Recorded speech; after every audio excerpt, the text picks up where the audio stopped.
Hey, welcome to the show. It's Mahesh Chookolingo. Hey, so I'm got another reaction today. I'm going to be looking at Jimmy Dore. I love Jimmy Dore. I've been to a live show of his in Des Moines, and I was not disappointed. If you find him coming to a city or town near you, go listen to him. And by the way, don't listen to the mainstream media. He is a progressive. He is like a true lefty, like Russell Brand and all the others out there, who normally in prior to Donald Trump, this was what was considered left. And now, because there's an extreme wokeness going on in the country, in a weird way, actual progressives and actual, like, what we used to call lefties got pushed over to being labeled as right wing, which is insane to me. That's what happened to me too, by the way. So he gives a lot of pushback to the nonsense that's going on right now, and he calls it out. And he says, "Hey, you guys claim you're wanting to help the American population, but your voting record doesn't show as such, and your rhetoric it has nothing to do with helping the people." And so, thank you to Jimmy Dore.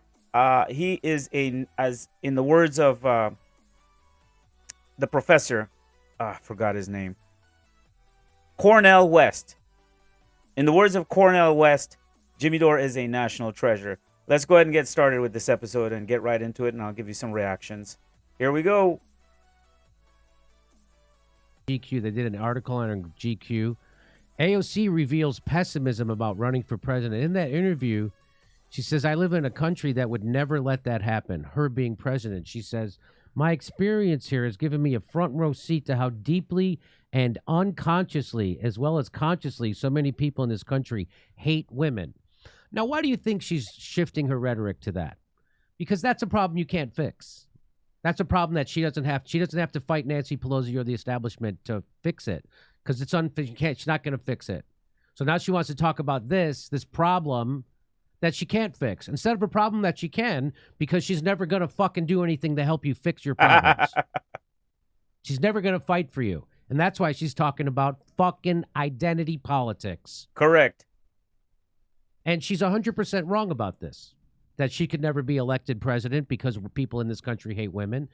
And you know how She I got know elected. that's true? Because more people voted for Hillary Clinton than voted for Donald fucking Trump, you dummy. Maybe you won't be president because you're just that dumb that a pothead comedian can rip you apart. You're afraid to fucking even be interviewed by anybody. You got to go run to your pussies over at The Intercept. Jeremy Scahill give you a fucking softball interview. Have Ryan Grimm do a Ryan Grimm do. Why don't go have some shit? That's what she is. And you know who else knows what she? So here's what she said in. This is what she said in GQ. She says, "I hold two contradictory things in mind at the same time. One is just the relentless belief that anything is possible. But at the same time, my experience here has given me a front row seat to how deeply and unconsciously, as well as unconsciously, so many people in this country hate women. Bullshit. And they hate women of color. Wow. People ask me questions about the future, and realistically, I can't even tell you if I'm going to be alive in September." Wow. Oh, my God. Wow. Wow. Wow. And what weighs very heavily on me, and it's not just the right wing, misogyny transcends political ideology, left, right, and center. Really? You're kidding. Misogyny transcends political ideology. The grip of patriarchy affects us all, not just women and men, as I mentioned before, but also ideologically. There's an extraordinary lack of self-awareness in so many places. Which places? Which places? And so those are the two very conflicting things. I admit to sometimes believing that I live in a country that would never let that happen, meaning a woman of color become president. Well, guess what? We have a woman of color who's going to debunk what she just said, because it's all what she just said is fucking bullshit. Boom. Here we go. I think some of this, there's some truth to this, to the point that, yes, is there misogyny in this country? Absolutely. But I think she's not looking at the big picture here. If we were to look back at the 2016 election, Hillary Clinton received the majority of votes. So the majority of American voters voted for the female candidate. If we want to bring the color aspect into this as well, Barack Obama won 2 election cycles in a row. So I think if we did not have those examples to point to, I think maybe she would have some type of a point here, but I would point to someone in reference to a woman of color as someone like Michelle Obama. If Michelle Obama were to run, I believe that she would win. And I'm not a fan of Obama or Michelle Obama, but I believe that she would actually win. So I think that AOC needs to look at some of the things that she's done and realize there's a reason why people are particularly criticizing her. I wish she put more of her time fighting for people in her district, and I've spoken to them, and she's not fighting for them. I wish she put more of her time and focus into doing some of these actions on the ground, which she said that she would do, instead of spending most of her time being a career politician and a celebrity. Oh, snap. Wow. Bam. Maybe you could suck on that for a while. Wow. Put that in your force to vote and smoke it. Huh? That was great.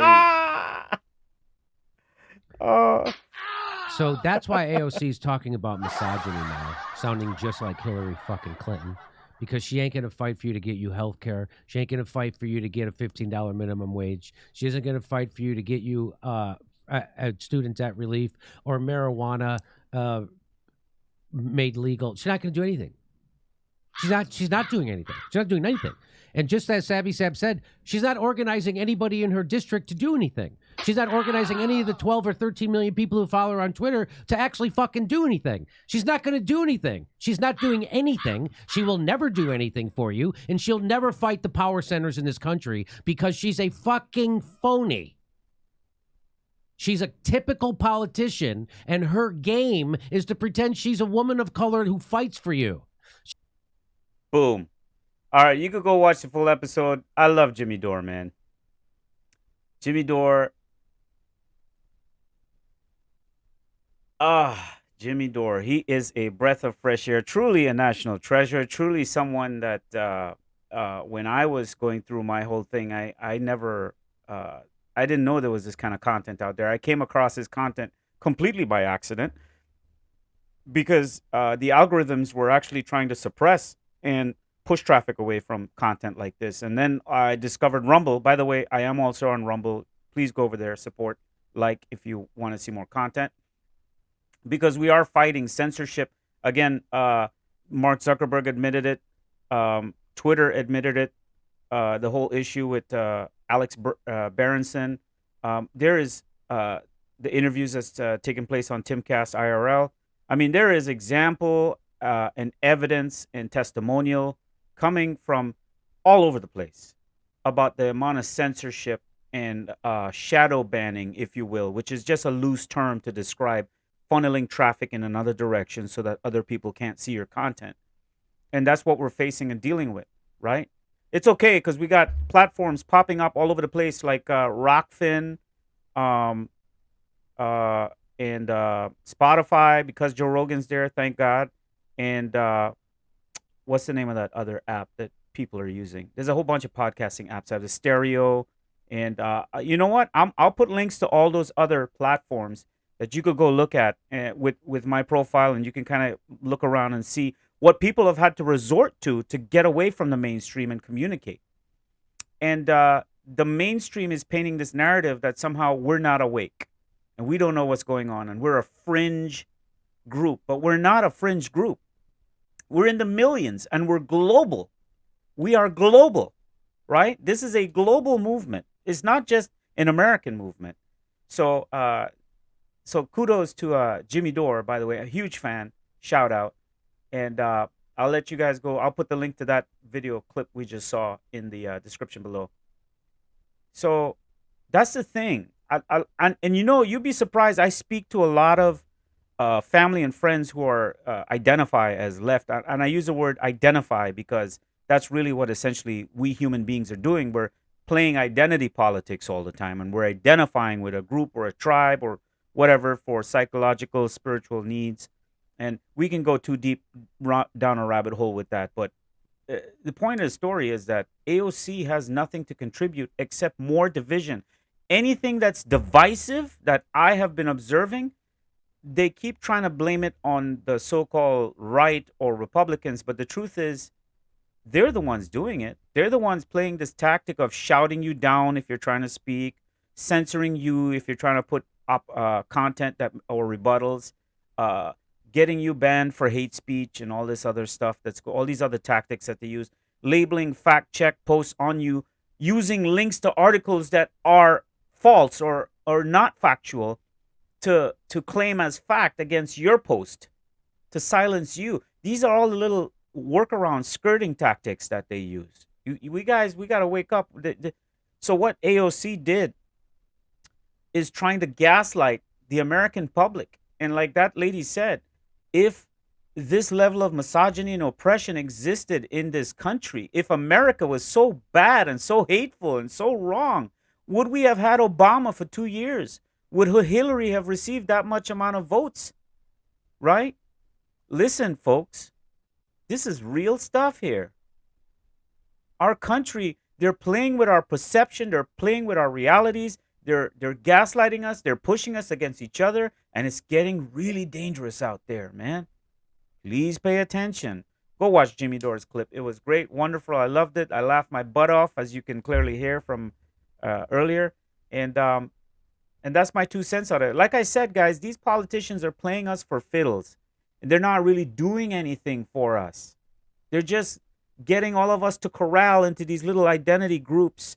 And that's why they injected this whole LGBTQ nonsense, was the whole beginning of the indoctrination of the minds of Americans and around the world to divide us and break us up into he, she, it, her. You are not a pronoun. You're a human being with a heart and a soul, spirit, life force, creative, talented, beautiful, wonderful. What your sexual preference is does not matter.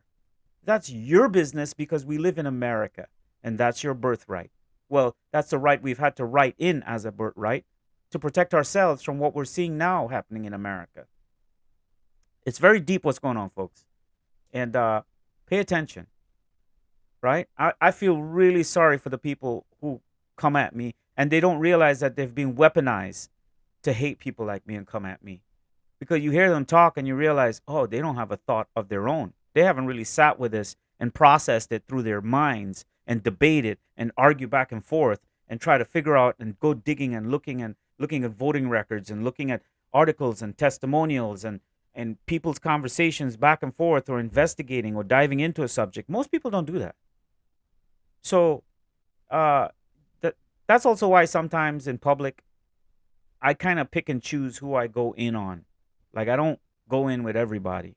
Like, some people, you know, that they're fragile, that they're like the type of people that if the government said today to load you up into a train car and take you to like an American style Auschwitz, they would do it. I've met these people. Some of them are blood related.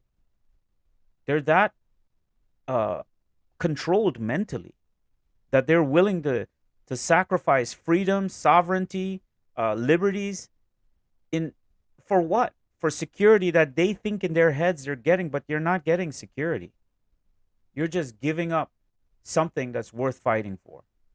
Anyway, with that, I leave you guys. Thank you for watching. Go check out Jimmy Dore. I had fun, and shame on you, AOC. Shame on you for trying to play that card. You're a career politician, and everyone sees right through you now. And you're going to plummet. Your support's going to plummet because you didn't do what you promised you would do when you got in. It's not too late. You can pivot.